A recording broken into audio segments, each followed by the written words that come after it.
दोस्तों एक 35 साल की खूबसूरत महिला जो इवेंट ऑर्गेनाइजर होती है या बड़ी बड़ी शादियों को ऑर्गेनाइज करती है। एक दिन वो बहुत बड़ी पार्टी देती है और उसमें पार्टी में उसके बहुत सारे मेहमान आते हैं। उसके अलावा उसका दामाद और उसकी बेटी भी उसी पार्टी में आते हैं। पार्टी में बहुत सारी रौनक होती है। इस तरीके से दोस्तों वो महिला जो होती है इतनी ज्यादा ड्रिंक कर लेती है कि उसे होश नहीं रहता है कि वो कहाँ पर है, और अपने दामाद से कहने लगती है कि दामाद, अब मुझे ज्यादा नशा चढ़ने लगा है, अब तुम मुझे घर पर ले जाकर छोड़ दो, मुझे घर पर छोड़ाओ।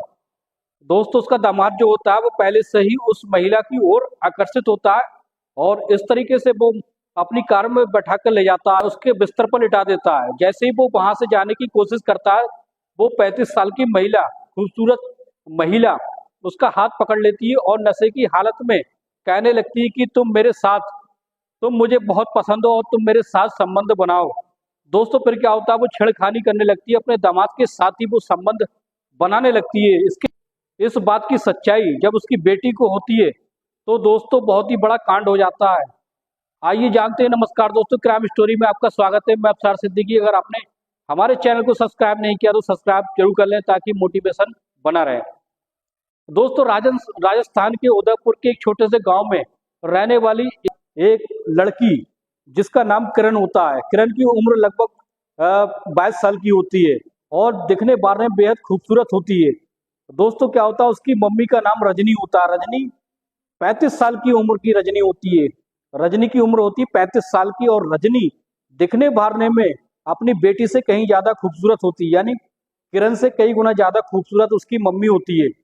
दोस्तों क्या होता है, जैसे ही किरण जवान हो जाती है उसके रिश्ते की बात होने लगती है, वो उसकी शादी के बारे में सोचने लगती है। तो राजस्थान के ही एक बड़े ही शाही परिवार में एक लड़के से जिसका नाम रोशन होता है, रोशन से किरण की शादी करा दी जाती है। जैसे ही किरण की रोशन से शादी हो जाती है, शादी होने के बाद सारी परंपराएं पूरी हो जाती है। उसके बाद दोस्तों रोशन जो होता है किरण को बहुत अच्छे से खुश रखता था और इस तरीके से दोस्तों उनकी जिंदगी धीरे धीरे चल रही होती है। रजनी घर में अकेली होती है क्योंकि उसके पति की कुछ साल पहले मौत हो चुकी थी। दोस्तों रजनी जो होती है वो एक इवेंट ऑर्गेनाइजर होती है, यानी बड़ी बड़ी शादियों को इवेंट करती है। बड़ी बड़ी शादियों को जो सजावट होती है वो सजावट का काम करती है और सभी चीजों का दोस्तों मेहमानों से लेकर सभी चीजों का वो इवेंट करती है। इस तरीके से वो बहुत ही बड़ी इवेंट ऑर्गेनाइजर बन जाती है, बड़ी बड़ी शादियों को ऑर्गेनाइज करती है और अच्छा खासा पैसा कमाने लगती है। दोस्तों उसका पूरे शहर में बहुत अच्छे से नाम हो जाता है।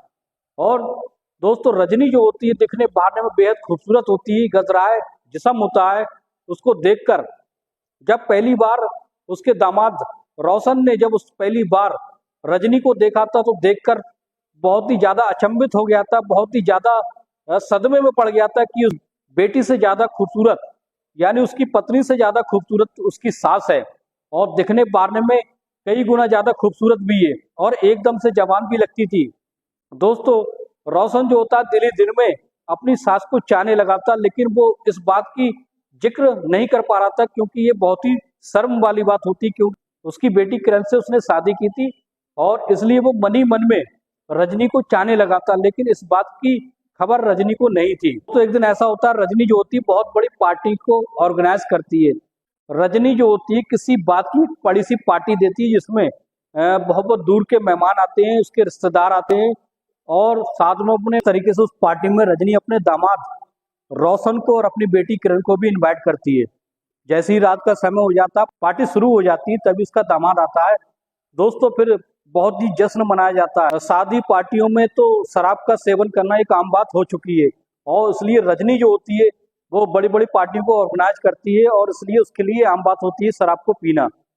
अब तो रजनी अपनी पार्टी में इतनी ज्यादा शराब का सेवन कर लेती है लेकिन उसे होश नहीं रहता कि वो आखिर कहाँ पर है। दोस्तों जब ज्यादा ही नशे में रजनी हो जाती है तभी वो अपने दामाद से कहती है कि रोशन, तुम मुझे मेरे घर पर छोड़ आओ और इस तरीके से मैं किसी हाल चलने की हालत में नहीं हूँ। तो रोशन तो पहले से ही अपनी सास को चाहता था और उसको देखकर पहले से ही वो फिदा हो चुका था, इसलिए वो तुरंत हाँ कर देता है और अपनी बीवी से कहता है कि मैं तुम्हारी माँ को छोड़कर अभी आ जाऊंगा। और इस तरीके से वो अपनी कार में रजनी को बिठाकर ले जाता है। ले जाने के बाद रास्ते में उन दोनों की बातचीत होने लगती है। तो रजनी रोशन से कहने लगती है कि तुम मेरे साथ आज यहीं पर रुक जाओ, अब मेरे घर पर रुक जाओ। तो रोशन कहता है, लेकिन रजनी को कुछ होश नहीं होता। इस तरीके से बाती बातों में उसका रजनी का घर आ जाता है। रोशन जो होता है अपनी बाहों में उठाकर ले जाता है और बेड पर लिटा देता है, उसके कमरे में लिटा देता है। लेकिन जैसे ही वो बाहर आने की कोशिश करता है, तभी रजनी जो होती है उसका हाथ पकड़ लेती है, रोशन का हाथ पकड़ लेती है और कहती है कि तुम मुझे पसंद हो, तुम मुझे अच्छे लगते हो, और इसलिए आज रात तुम मेरे साथ यहीं रुक जाओ। ये बात सुनकर रोशन जो होता है थोड़ा दोस्तों रोशन जो होता है वो चिल्लाने लगता है, कहता है कि आप ये कैसी बात कर रही हो, आप मेरी सास हो और मैं तुम्हारे साथ यहाँ कैसे सो सकता हूँ। दोस्तों फिर क्या होता है, वो इतनी नशे की हालत में होती है रजनी, उससे कुछ होश नहीं होता है और वो रोशन से छेड़खानी करने लगती है। अब रोशन के दिल में तो पहले से ही था कि उसके साथ कुछ करने का, रजनी छेड़खानी करने लगती है, तभी रोशन अपने आप पर कंट्रोल खो देता है और रजनी के साथ दोस्तों वो बारी बारी से कई बार संबंध बना लेता है। इसके बाद दोस्तों फिर क्या होता है, वो पार्टी में निकल जाता है और अपनी बीवी को लेकर, किरण को लेकर अपने घर पर चला जाता है। दोस्तों क्या होता है, अब उन दोनों के बीच की जो दूरियां थी वो कम होने लगी थी धीरे धीरे। जब भी मौका मिलता था किरण दोस्तों जब भी मौका मिलता था रोशन और रजनी एक दूसरे से मिल लिया करते थे, और दोस्तों जब भी उन्हें मौका मिलता था तो एक दूसरे के साथ संबंध बना लिया करते थे। बात की खबर रोशन की पत्नी किरण को नहीं थी। लेकिन दोस्तों धीरे धीरे क्या होता है, जब ज्यादा ही रोशन जो होता है अपनी सास से मिलने के बारे में अपनी पत्नी से कहता है, और जब भी मौका मिलता है तो वो अपनी सास से मिलने जरूर जाता था किसी न किसी बहाने से। इस तरीके से दोस्तों किरण को शक होने लगा था कि उसके पति का उसकी माँ के साथ कोई चक्कर है। किरण जो होती है वो अपने पति को लेकर अपने मायके पहुंच जाती है और इस बात की सच्चाई जानने की कोशिश करती है कि आखिर उन दोनों के बीच चल क्या रहा है। दोस्तों एक दिन रात का समय होता है और किरण जो होती है वो अपने पति के साथ रोशन के साथ कमरे में सो रही होती है, और उसकी उसकी माँ जो रजनी देवी होती है वो एक कमरे में अलग सो रही होती है। दोस्तों जब भी रात के समय में वो सोने का नाटक करने लगती है किरण, तभी उसका पति रात के 1 बजे के समय पर उठकर जाता है, सास के कमरे में पहुंचता है, रजनी देवी के कमरे में पहुंचता है। पहुंचने के बाद दोस्तों फिर क्या होता है, कुछ देर के बाद उनके कमरे से कुछ आवाजें आने लगती हैं। किरण कमरे के दरवाजे पर पहुंचती है तो उसे कुछ अजीब व गरीब आवाजें आने लगी थी, और जैसे खिड़की में झांक कर देखती तो उसके पैरों की तले की जमीन खिसक जाती है कि आखिर उसकी माँ और उसका पति दोनों बहुत अश्लील अवस्था में लेटे होते हैं। तभी जाकर वो जोर जोर से दरवाजे को खटखटाने लगती है, और तभी वो दरवाजा खुलता है तो दोनों आपत्तिजनक हालत में पाए जाते हैं। जब आपत्तिजनक हालत में पाए जाते हैं तो किरण जो होती है अपने जोर जोर से चिल्लाने लगती है, अपनी माँ को और अपने पति को बहुत ही गालियां देने लगती है, बुरा भला कहने लगती है, कंट्रोल हो जाती है। तभी उसकी माँ होती है उसको धक्का दे देती है, तभी वो किरण जो होती है वो लड़खड़ा के गिर जाती है और वहीं फर्श पर बेहोश हो जाती है। बेहोश होती है उसकी एकदम से बहुत जोरदार से चीख निकल पड़ती है, और ये चीख जो होती है मोहल्ले पड़ोस के लोग सुन लेते हैं। सुनने के बाद वो दौड़कर आते हैं और कहते हैं कि क्या हो गया रजनी देवी, आखिर तुम्हारे घर पर क्या चल रहा है। मोहल्ले के एक आदमी को शक हो जाता है और वो पुलिस को फोन कर देता है। जैसे ही पुलिस आती है उसकी बेटी किरण को ले जाकर हॉस्पिटल में भर्ती कराती है और उसकी सारी सच्चाई को पता लगाती है।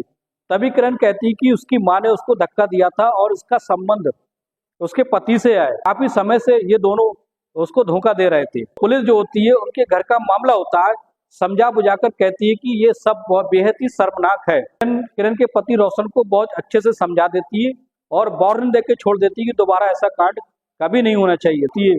रोशन को अपने घर पर ले जाती है, ले जाने के बाद अपने घर दूसरी जगह पर शिफ्ट कर देती है, यानी दूसरे शहर में वे दोनों रहने लगते हैं। अब तो किरण जो होती है अपनी माँ से बहुत ही कम मिलने लगी थी।